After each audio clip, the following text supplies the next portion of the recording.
Charles Bronson n'était pas seulement un acteur, c'était une véritable gueule du cinéma, une légende qui a imposé sa loi.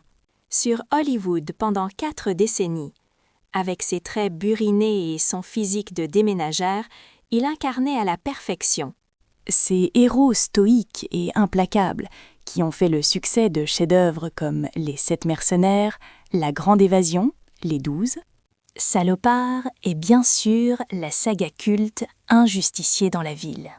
21 ans après la disparition de ce monstre sacré, sa fille brise enfin le silence et nous offre une plongée inédite dans l'intimité de la star.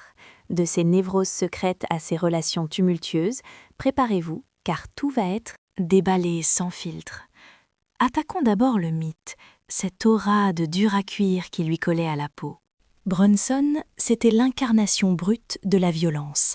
Mais attention, cette réputation n'était pas qu'une façade pour le grand écran, elle le suivait jusque dans la rue.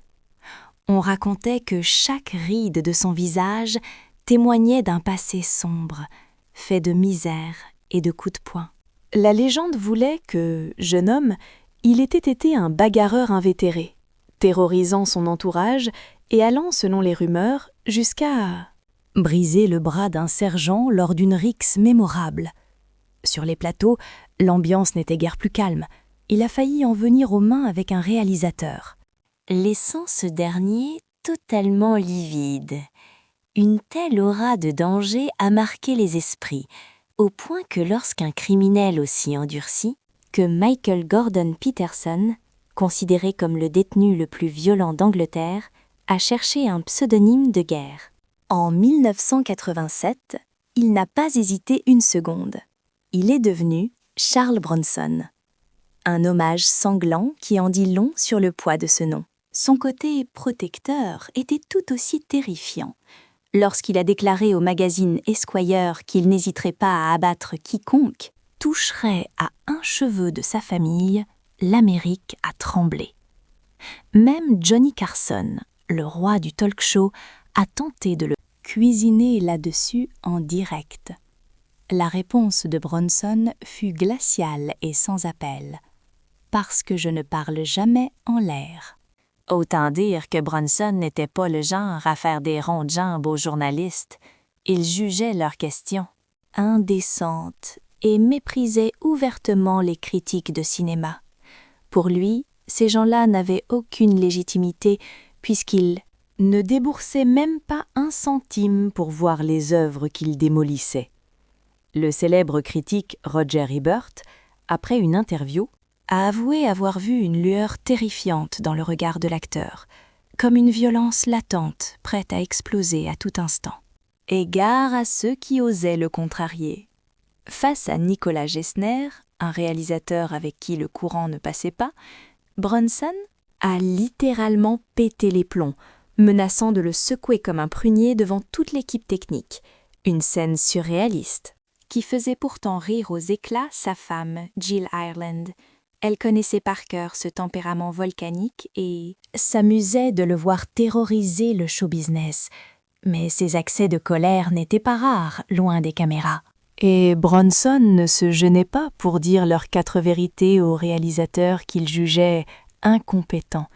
Et il trouvait la plupart des cinéastes insupportables, fustigeant ce qu'il appelait avec mépris les conneries hollywoodiennes.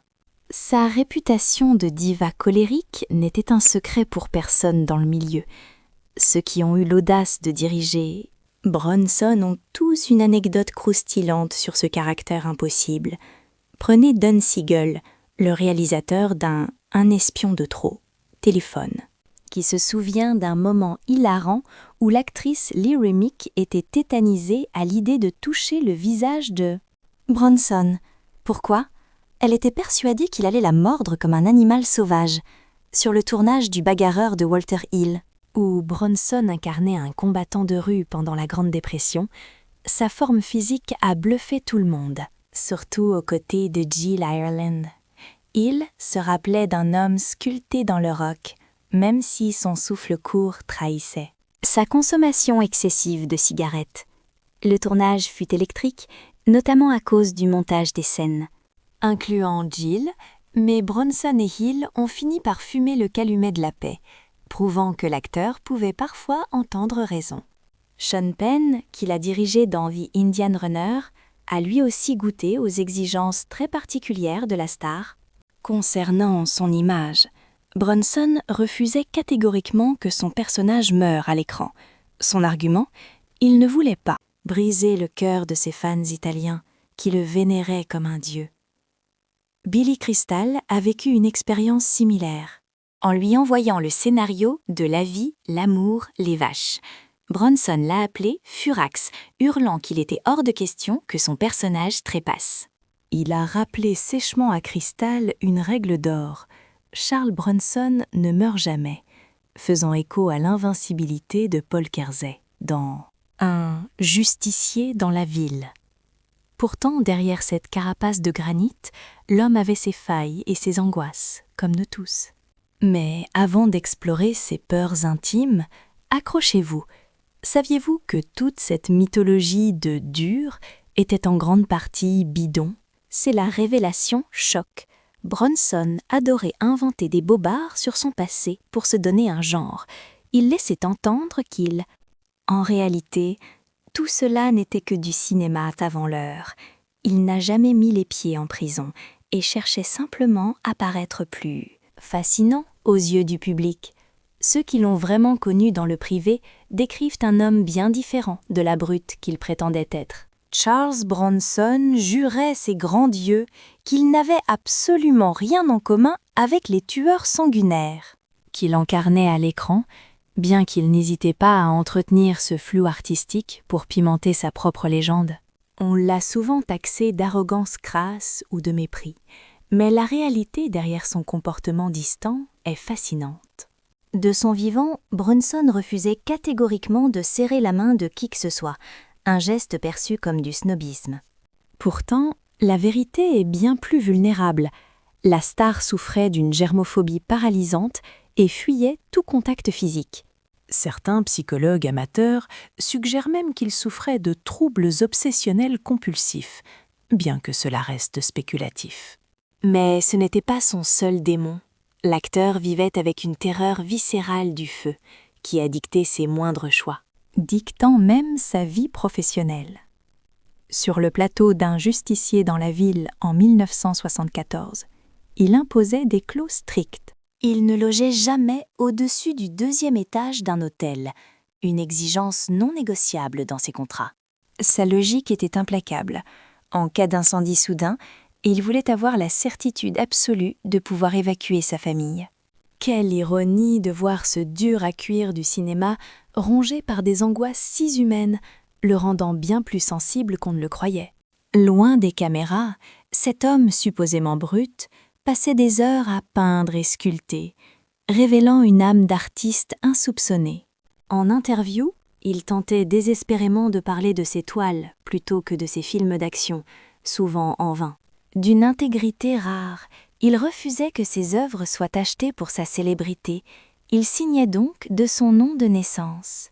Buczynski, pour que son art soit jugé à sa juste valeur, et, contre toute attente, ses tableaux s'arrachaient auprès des connaisseurs.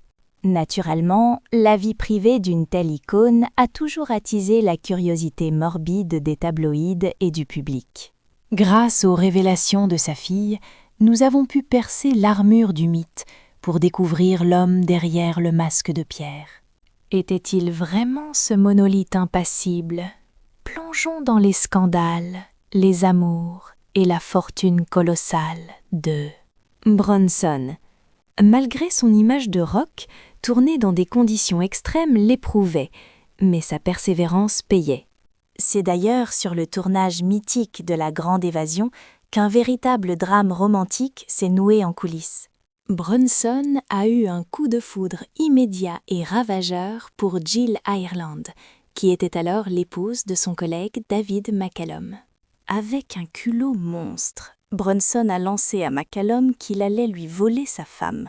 Ce qui semblait être une plaisanterie de mauvais goût est devenu réalité. Il a brisé ce couple pour épouser Jill, tandis que sa propre union avec Harriot partait en lambeaux, se soldant par un divorce amer en 1965. 3 ans plus tard, il passait la bague au doigt. Dès sa nouvelle conquête. À cette époque, sa notoriété explosait, et même si les critiques démolissaient parfois la qualité douteuse de certains scénarios, personne ne pouvait nier le magnétisme animal que Bronson dégageait à l'image. Il était devenu une idole mondiale, vénéré particulièrement en Europe. En Italie, on le surnommait affectueusement Il Brutto. Le lait, un surnom qui, loin d'être une insulte, célébrait sa virilité brute. Jill Ireland, elle, n'en avait cure. Elle était fascinée par ce mélange explosif de dangerosité apparente et de douceur cachée qui la captivait totalement. Côté famille, le clan Bronson était vaste. Zuleika, Tony, Suzanne et Katrina Holden Bronson. Katrina a d'ailleurs révélé plus tard qu'elle avait été adoptée, une information restée longtemps discrète. Ce qui ne l'a pas empêchée de bâtir une brillante carrière de réalisatrice. Mais parlons du nerf de la guerre, l'argent. Bronson était un requin en affaires, négociant des contrats en or qui lui ont permis d'amasser une fortune. Estimée à 75 millions de dollars actuels, son empire immobilier s'étendait des manoirs luxueux aux vastes fermes. Pourtant, au milieu de cet océan de richesses, l'objet qui avait le plus de valeur sentimentale à ses yeux était une simple peinture nommée Scoop Town, appartenant à son ex-femme Harriet, un vestige mélancolique de son passé. Pour finir sur une note plus douce, évoquons son lien surprenant avec Kurt Russell. À l'époque où Russell n'était qu'un gamin de 12 ans tournant avec lui, il a voulu marquer le coup pour l'anniversaire de la star avec un avion télécommandé. La réaction initiale de Bronson fut glaciale, laissant le jeune garçon désemparé face à ce mur de silence. Mais ce n'était qu'une façade. Quelques mois plus tard, Bronson a rendu l'appareil en offrant à Kurt un skateboard de pro. L'histoire devient légendaire quand un agent de sécurité a voulu interdire à l'enfant de rouler dans les studios. Bronson, témoin de la scène, est entré dans une rage froide et protectrice, refusant qu'on brime le jeune acteur. Il a marché droit vers le bureau du directeur du studio, Russell sur ses talons, et a décrété avec autorité « Nous allons tous les deux faire du skate ici, et personne ne nous arrêtera. » Une preuve éclatante de son grand cœur. La fin de sa vie fut marquée par la maladie, révélant jusqu'au bout un homme complexe, sensible et profondément humain. Après avoir traversé l'épreuve dévastatrice de sa seconde épouse adorée, il lui aura fallu 8 longues années de deuil, avant de retrouver le bonheur dans les bras de Kim Weeks. Cette actrice, bien plus jeune, est restée son rock inébranlable jusqu'à la fin. Hélas, la santé de l'acteur a commencé à décliner sérieusement, nécessitant notamment une lourde opération pour remplacer sa hanche. Conscient de ses limites physiques grandissantes, il a sagement choisi de s'éloigner des plateaux de tournage.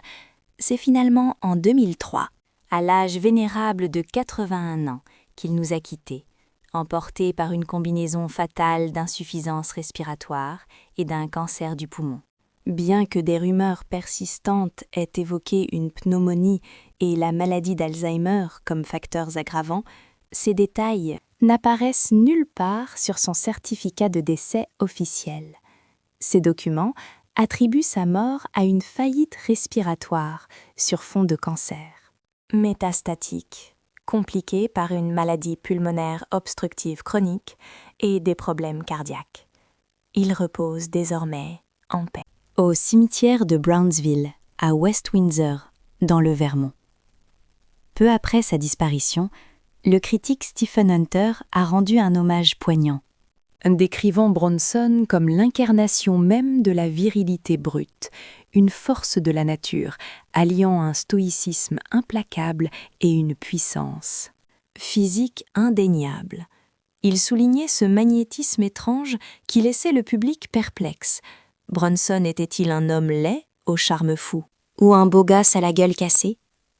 Hunter notait avec justesse que même si Bronson n'avait pas la palette technique des plus grands, il possédait ce don rare de voler la vedette sans dire un mot, C'était le genre d'homme qui ne se plaignait jamais, qui encaissait tout, mais qui semblait bouillonner d'une rage intérieure, celle de la classe ouvrière, faisant le sale boulot sans jamais attendre la moindre reconnaissance. Pour Hunter, la véritable noblesse de Bronson résidait justement dans ce silence. Sa grandeur n'avait pas besoin de longs discours pour être ressentis. Impossible d'évoquer sa carrière sans parler du film culte Un justicier dans la ville. Sa propre fille a d'ailleurs confirmé à quel point ce rôle lui collait à la peau. Elle voyait en lui la parfaite incarnation de Paul. Kersey, cet architecte sans histoire qui bascule dans la violence. Autour de ce film, les avis étaient tranchés. Le réalisateur Michael Runner était convaincu que seul Bronson pouvait porter ce rôle, un homme brisé cherchant à venger l'agression sauvage de sa famille. Selon Winner, Bronson dégageait cette intensité menaçante indispensable au personnage. On notera aussi la présence à l'écran, dans un rôle de voyou, d'un tout jeune Jeff Goldblum. Mais saviez-vous qu'avant d'atterrir entre les mains de Bronson, le rôle avait été rejeté par des légendes comme Clint Eastwood et Frank Sinatra? Henry Fonda l'avait même trouvé répugnant. En revanche, quand on a proposé le script à Bronson, sa réaction a été immédiate. Fidèle à son image de dur à cuire, il a lancé à Winner « J'aimerais bien le faire ». Le réalisateur, pensant qu'il parlait du film, a été surpris par la suite. De la conversation. Bronson a précisé, le plus sérieusement du monde, « Non, je parle de descendre les agresseurs dans la rue ». Vous vous demandez sûrement si l'acteur cautionnait le message ambigu du film. Son agent, Paul Conner, était très inquiet. Il a tenté de dissuader Bronson, craignant que le film ne soit perçu comme une apologie dangereuse de l'autodéfense et de la violence. Mais l'acteur est resté inflexible. Pour lui, le film ne prenait pas la vengeance, mais en montrait les conséquences tragiques.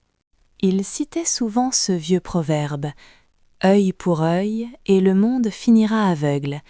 C'était sa manière de voir les choses. Un justicier dans la ville a débarqué dans les salles obscures le 24 juillet 1974, avec un budget modeste de 3,7 millions. Le film a explosé les compteurs, rapportant la somme colossale pour l'époque de 22 millions de dollars. Une rentabilité incroyable. Cependant, l'histoire tire son origine d'un roman de 1962, écrit par Brian Garfield, et l'auteur était furieux du casting. Il détestait l'idée que Bronson, avec son physique de baroudeur, incarne Kersey. Garfield disait « Dès qu'on voit sa tête, on sait qu'il va finir par buter tout le monde ». Le suspense était mort-né, selon lui. Garfield avait une toute autre vision.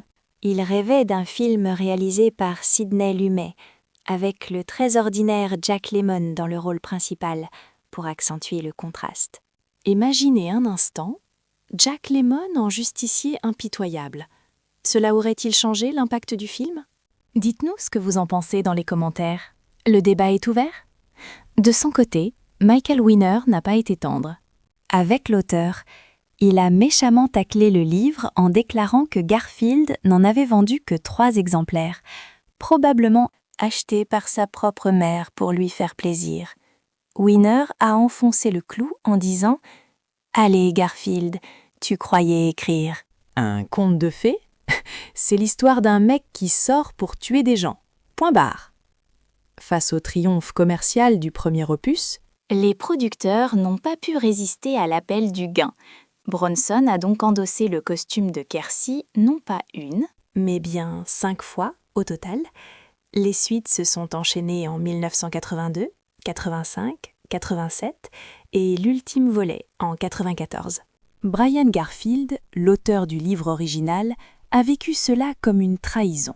Il était consterné par la direction prise par la saga. Estimant que ces films ne servaient qu'à flatter l'ego de Bronson et à mettre en avant un jeu d'acteur qu'il jugeait médiocre. Il est même allé jusqu'à qualifier ces suites de projets vaniteux, entièrement construits autour de la star vieillissante. Loin de prendre la poussière dans les archives, ces œuvres cinématographiques ont continué d'alimenter des débats passionnés, frôlant parfois le scandale pur et simple. Prenons un exemple frappant. En 1984, l'affaire Bernard Goetz a secoué l'opinion publique lorsqu'il a abattu 4 jeunes hommes noirs dans le métro new-yorkais, héritant aussitôt du titre de « vigilante ». Du métro. Quand on a tendu le micro à Michael Winner, le réalisateur de la saga Un justicier dans la ville, pour avoir son avis sur ce drame réel, il a sorti une blague d'un goût particulièrement douteux, créant un véritable malaise. Il a lancé « Je ne cautionne pas forcément les actes de M. Goetz. Mais bon, s'il a envie de dégommer quelqu'un dans le métro, pourquoi pas pendant notre avant-première ?» Une remarque d'une insensibilité totale, surtout dans un tel contexte. Mais l'histoire devient encore plus surréaliste des décennies plus tard. En 2015, c'est Donald Trump lui-même, bien avant son élection, qui invoquait l'esprit de « un justicier dans la ville » lors d'un meeting politique survolté. Il s'est vanté devant ses partisans de posséder un permis de port d'armes valide, affirmant haut et fort que si quelqu'un osait l'attaquer, il n'hésiterait pas à tirer. La foule, en délire, s'est alors mise à scander le nom de Brunson comme une incantation. Trump a ensuite ajouté qu'un film comme Un justicier dans la ville serait impossible à produire de nos jours, car le climat du politiquement correct étoufferait immédiatement le projet. Après avoir porté ce lourd manteau de justicier pendant tant d'années, et après la sortie du 5e opus de la franchise, Charles Bronson a finalement décidé de ranger son arme fictive et de prendre sa retraite de ce type de rôle en 1994. Toutefois, ne croyez pas qu'il a quitté les plateaux pour de bon. Il a rebondi dans une série de téléfilms à succès, baptisés « Tel père, tel flic ». Dans ces productions, les personnages incarnés par Bronson restaient fidèles à sa marque de fabrique. Des hommes forts, taiseux, laissant leurs actions parler à leur place. Ce trait de caractère n'était pas une simple composition d'acteurs. Bronson, dans la vie privée, était tout aussi économe en mots, préférant que ses actes définissent qui il était, surtout à mesure que son pouvoir grandissait à Hollywood. Il détestait le small talk et les conversations futiles, fuyant les mondanités. Plus étonnant encore, il ne supportait pas de se voir à l'écran et refusait catégoriquement de regarder ses propres films. Mais le comble de l'ironie arrive maintenant. Imaginez être une telle icône que l'on décide de porter votre vie intime à l'écran. En 1990, peu après le tragique décès de sa femme Jill Ireland, emportée par un cancer, ses mémoires ont été adaptées en film. Jill Clayburgh y jouait le rôle de la défunte et Lance Henriksen incarnait Bronson. On pourrait naïvement penser que n'importe qui serait ému par un tel hommage posthume, n'est-ce pas? Eh bien, pas Charles Bronson. Il était absolument furieux. Il a vécu cela comme une violation de son intimité, menaçant même d'attaquer les producteurs en justice pour empêcher la diffusion. Cette réaction prouve que la dureté légendaire de Bronson n'était pas qu'une façade de cinéma. Elle débordait largement sur sa vie réelle. Mais pour comprendre cet homme, il faut remonter aux origines de sa légende. L'ascension de Bronson dans la jungle hollywoodienne a véritablement commencé à prendre forme au début des années 1950. Ce qui l'a propulsé vers les sommets, c'est une éthique de travail inébranlable et une capacité quasi obsessionnelle à s'immerger dans ses personnages, comme elle l'a souvent raconté, sa fille. Alors, rembobinons la cassette et explorons l'intégralité de son parcours, depuis ses timides débuts jusqu'à la gloire. Il faut savoir qu'à ses débuts, le nom de Charles Bronson n'existait pas encore. Il apparaissait au générique sous son nom de naissance, Charles Buczynski. Sa toute première apparition cinéma, bien que non crédité à l'époque, était un rôle de marin dans le film de 1951 You're in the Navy Now, sous la direction d'Henry Hathaway. La même année, on peut l'apercevoir dans la gueule du loup et Le peuple accuse O'Hara, deux films, réalisés par John Sturges. L'année suivante, en 1952, Buczynski enchaîne les tournages. Les Fauves de Broadway, Zone de combat, ou encore la comédie Mademoiselle gagne tout, avec Spencer Tracy. Il ne néglige pas non plus le petit écran, allant jusqu'à boxer contre Roy Rogers dans un épisode de Knockout, et faisant des apparitions remarquées dans The Red Skelton Show, ainsi que dans la série Beef Baker USA. C'est en 1953 que sa carrière prend un tournant intéressant, avec le rôle d'Igor dans le classique de l'horreur L'homme au masque de cire, réalisé par André de Toth. Pour incarner ce personnage muet, il s'est investi à fond, prenant des cours de langue des signes. Le film a été un triomphe au box-office et a même été sélectionné pour la postérité par le Registre national du film américain. 2014. Cette même année, 53, on le retrouve aussi dans Le Clown et La Belle du Pacifique. En 1954, il continue sur sa lancée avec Chasse aux gangs, Vera Cruz aux côtés de Gary Cooper et L'Aigle solitaire. En 1955, Bronson est à l'affiche de Objectif Zéro, Big House USA et L'homme de nulle part.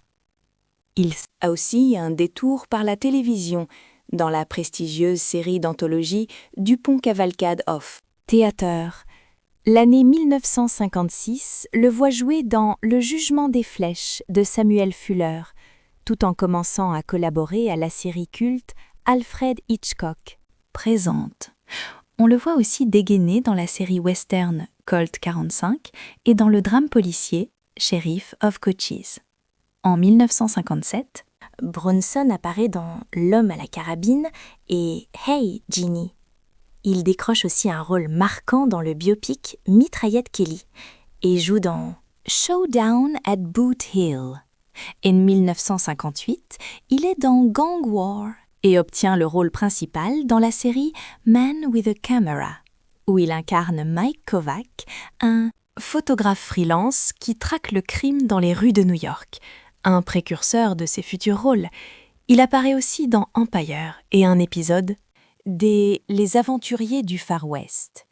Il est crucial de noter qu'en tant que vedette naissante, M. Bronson ne rentrait absolument pas dans le moule des beaux gosses de l'époque comme Cary Grant. Non, il avait une gueule, un visage marqué par la vie. Il disait même que sa voix était si particulière qu'elle semblait taillée dans la roche d'une carrière de pierre, plutôt que faite pour réciter des vers romantiques. Au début, Hollywood ne lui prêtait pas une grande attention. Le public remarquait cette présence brute à l'écran, certes, mais il n'était pas encore la tête d'affiche qui remplissait les salles. C'est en 1954 que sa carrière prend un véritable tournant, après son apparition dans L'Aigle solitaire, aux côtés d'Alan Ladd. Mais un détail clochait. Il portait encore son nom de naissance, Buczynski, une identité qu'il a dû abandonner en pleine tourmente des audiences du Comité des activités anti-américaines. C'est son agent qui lui a forcé la main. Vous vous demandez sûrement pourquoi une telle urgence de changer d'identité à ce moment précis. Il faut se replacer dans le contexte. La paranoïa du communisme battait son plein, orchestrée par la main de fer du sénateur Joseph McCarthy. Pour Bronson, garder un patronyme à consonance russe comme Buczynski était risqué, et il a donc jugé plus sage d'effacer cette trace de ses origines. C'est ainsi que Charles Buczynski s'est effacé pour laisser place à Charles Bronson, un nom rugueux qui allait bientôt devenir une marque déposée d'Hollywood. Pourtant, la gloire n'a pas été immédiate, et il a longtemps navigué loin des superproductions, acceptant des rôles dans des projets plus modestes. Prenez par exemple Mitraillette Kelly en 1958, un film tourné avec un budget dérisoire et bouclé en à peine 8 jours de tournage intensif. Mais le destin s'en est mêlé. La légende française Alain Delon a vu ce petit film et, subjugué par le charisme de Bronson, l'a immédiatement contacté. Delon l'a invité à traverser l'Atlantique pour tourner Adieu l'ami, le polar qui allait propulser Bronson au rang de superstar sur tout le vieux continent. Restez bien avec nous, car nous aborderons bientôt une révélation fracassante récemment validée par sa propre fille. Mais d'abord, revenons sur sa carrière. Impossible d'ignorer l'un de ses rôles les plus emblématiques, qui résonnait étrangement avec ses propres traumatismes personnels. Nous sommes en 1963 et il prête ses traits au lieutenant Danny Tunnelking-Velinski dans le chef-d'œuvre La Grande Évasion. Son personnage était le maître incontesté pour creuser des tunnels. Une ironie mordante quand on sait que ce héros souffrait d'une claustrophobie paralysante. Ce n'était pas de la composition, Bronson comprenait viscéralement cette peur panique, car elle faisait écho à son propre vécu. En effet, bien avant les projecteurs, Bronson avait servi durant la Seconde Guerre mondiale et avait trimé dans les mines de charbon durant son enfance. Ces deux expériences brutales ont laissé une marque indélébile, le rendant physiquement malade dès qu'il se retrouvait confiné dans des espaces exigus. L'année 1975 fut particulièrement chargée. Il tourne 2 films pour Tom Grise, L'Évadé et une adaptation western d'Alistair MacLean. Ce western, bien que ambitieux, fut un échec commercial cuisant. Mais l'année réservait encore des surprises pour l'acteur infatigable. Il a brillé dans Le Bagarreur, le premier film de Walter Hill, où il incarne un combattant de rue taiseux durant la Grande Dépression. Le film, centré sur des combats clandestins à main nue en Louisiane, a permis à Bronson de montrer une intensité physique brute et réaliste. La critique a encensé sa performance et le public a suivi. Ce fut le 29e plus gros succès de l'année aux USA, générant 5 millions de dollars. Le célèbre critique Roger Ebert a même qualifié l'œuvre de puissante et brutale, affirmant qu'elle contenait l'une des prestations définitives de Bronson. Toujours en 1975, il faisait partie de la liste très sélecte des acteurs pressentis pour le rôle principal dans Le Dernier des Géants. Cependant, comme beaucoup d'autres, il a décliné l'offre, mal à l'aise avec l'idée d'incarner un personnage se mourant d'un cancer de la prostate. C'est à cette période précise que Bronson a touché le sommet de sa gloire, se classant 4e star la plus bankable, juste derrière des monstres sacrés comme Redford. En 1976, il change de registre. Avec une comédie western romantique, c'est arrivé entre midi et 3 heures, montrant une facette plus douce. Cette même année marque le début d'une longue collaboration avec le réalisateur J. Lee Thompson sur le film Monsieur Saint-Yves. L'année suivante, en 1977, il incarne le général Dan Shomron dans Raid sur Entebbe, réalisé par Irving Kershner pour la télévision. Basé sur une histoire vraie et héroïque, ce téléfilm a reçu des éloges unanimes et a même décroché le Golden Globe du meilleur téléfilm. Il retrouve ensuite Thompson pour un projet plus étrange, Le Bison Blanc, une production de Dino De Laurentiis qui flirte avec le fantastique. Toujours boulimique de travail, il enchaîne avec le thriller d'espionnage Un espion de trop, sous la direction du légendaire Don Siegel. On avait aussi annoncé Bronson au casting de la superproduction Le Souffle de la Tempête, mais mystérieusement, il n'apparaît pas dans le montage final. Anecdote incroyable des années 70. Le maître du cinéma suédois Ingmar Bergman voulait absolument tourner avec lui, mais Bronson a dit non. Sa raison ? Il trouvait les films de Bergman mortellement ennuyeux et ne voyait aucun intérêt à travailler avec lui. Du pur Bronson. Il a également passé des essais pour incarner Superman dans le film de 1978, mais les producteurs ont tiqué sur son allure. Jugé trop terrestre et pas assez majestueux pour le rôle, il a été écarté au profit de Christopher Reeve, un choix qui a marqué l'histoire. Il a poursuivi sa route avec Les Compliments de Charlie et Chicanos, avant de retrouver Lee Marvin pour le violent Chasse à mort. Entre 1976 et 1994, Bronson est devenu une machine à cash, acceptant de gros chèques pour des films d'action produits par des studios indépendants. C'est l'époque Cannon Films, une société qui a produit bon nombre de ses derniers succès, misant tout sur son image de justicier. Pour reprendre son rôle culte dans Un justicier dans la ville 2, Cannon n'a pas hésité à lui verser un salaire royal de 1,5 million de dollars.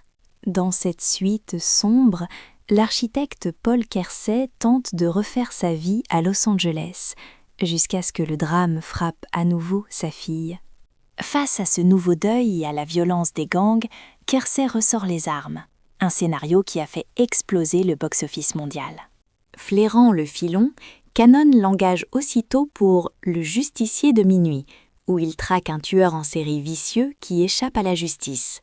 Ce film marquait déjà sa 4e collaboration avec Gilly Thompson et comptait au casting l'actrice Lisa Eilbacher dans un rôle clé.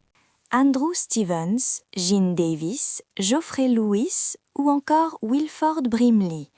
Ces noms circulent, mais la jeunesse tourmentée de Charles Bronson a été marquée par de défis bien plus brutaux qui ont radicalement influencé ses années futures. Issu d'une famille d'immigrantes démunies, il a été contraint de se tuer à la tâche dès l'enfance, une épreuve de fer qui l'a sculpté en un individu incassable, aussi bien dans la réalité impitoyable que sur grand écran. Plongeons dans la genèse de Charles Bronson. Il a vu le jour à Ehrenfeld, en Pennsylvanie, une cité minière austère perdue dans les montagnes. Allegheny.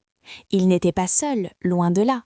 Il était le 11e d'une immense fratrie de 15 enfants, nés de parents lituaniens. Le drame a frappé quand son père est décédé alors qu'il n'avait que 10 ans, emporté par une maladie pulmonaire dévastatrice, contractée après des années de calvaire dans les mines. Pour Charles, la vie est devenue une lutte acharnée pour la survie, la misère noire étant leur réalité quotidienne, l'éducation du jeune. Bronson a été compliqué par l'absence totale d'anglais parlé au foyer, une situation d'isolement partagée par de nombreux enfants d'immigrés en Pennsylvanie. Il a d'ailleurs confié que son accent était si épais durant son service militaire que ses propres camarades le prenaient pour un étranger venu d'ailleurs. Outre l'anglais, il maîtrisait couramment le lituanien, le russe et le grec. Dans une révélatrice de 1973, Bronson est revenu sur sa relation glaciale avec son père, avouant avec une franchise désarmante qu'il ne le connaissait pas assez pour dire s'il ressentait de l'amour ou de la haine envers lui. Il se souvenait avec effroi que chaque fois que sa mère annonçait le retour du patriarche, les enfants couraient se cacher. Après la mort tragique de son père en 1933, alors que Bronson avait à peine 16 ans, il s'est retrouvé à descendre lui-même dans l'enfer des mines, gagnant péniblement $1 pour chaque tonne de charbon qu'il arrachait à la terre. C'est ainsi que Bronson a débuté sa carrière de forçat, d'abord dans les bureaux de la mine, puis au cœur du danger souterrain. Il enchaînait souvent les doubles quarts pour un salaire hebdomadaire de misère. Bronson a aussi raconté le travail suicidaire que lui et son frère effectuaient en retirant les souches entre les mines, des zones où les éboulements mortels étaient fréquents. Ces 6 années de bagne lui ont laissé des mains usées par le labeur, incessant, et des cicatrices indélébiles sur le torse et les jambes qui refusaient obstinément de s'effacer.